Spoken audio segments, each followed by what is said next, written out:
let's break down what it means to go through a bulking and cutting cycle. So when you are bulking, you are intentionally creating more lean muscle mass for yourself, but also you're going to notice yourself gain some body fat. That's what I like to tell people.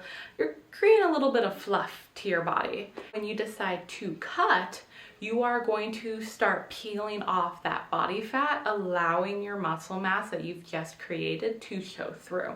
Now, sometimes people notice themselves not feel truly happy cutting down, depending on how intense they are cutting down, because they've worked so hard or they have created this image of themselves at that higher weight when they were bulking.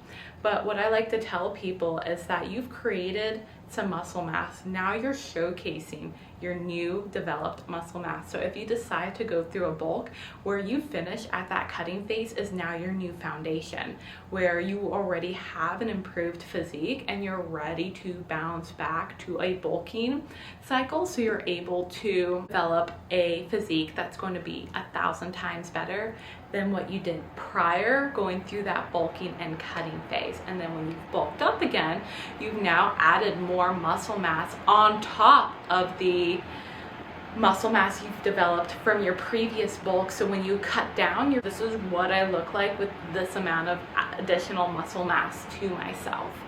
And this is something I noticed going through my own bulking and cutting cycle. I unintentionally bulked up to 150 pounds for my powerlifting meet. And then I did a very intense cut for my bodybuilding show, losing over 25 pounds. And it was insane for me to notice that difference, because when I unintentionally bulked up to 150, I felt a little slow. I noticed my clothes were feeling a little tighter, but the goal was to lift the heaviest amount of weight. As compared to bodybuilding, the goal is to show off the muscles that you've developed and created. And then coming out of that bodybuilding journey, I knew I wanted to get back up to 150 pounds, but because I previously bulked before, I knew the areas I did not want to replicate. So that way this bulking journey could be a little bit more feasible and enjoyable and intentional.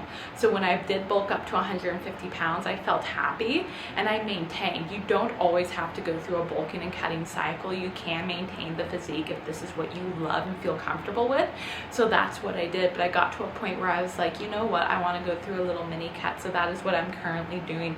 It's just cutting a little bit, so that way I have a little bit less fluff, a little bit less body fat for me to show my new developed muscles. And when the time comes, if I decide to do another bulking or cutting, or I will have allowed myself to create a new foundation for me to develop forward from. Breakdown of bulking and cutting, I always tell people, if you're ready to go through that journey, make sure you have a good relationship with yourself, you have a good relationship with movement, and you have a good relationship with food, because it can be tough to notice your body go through these changes when you've looked at yourself in a specific perspective for so long. And just share that with you all about what bulking and cutting means and what that does to the body and how that can enhance your physique and also enhance your movement as well.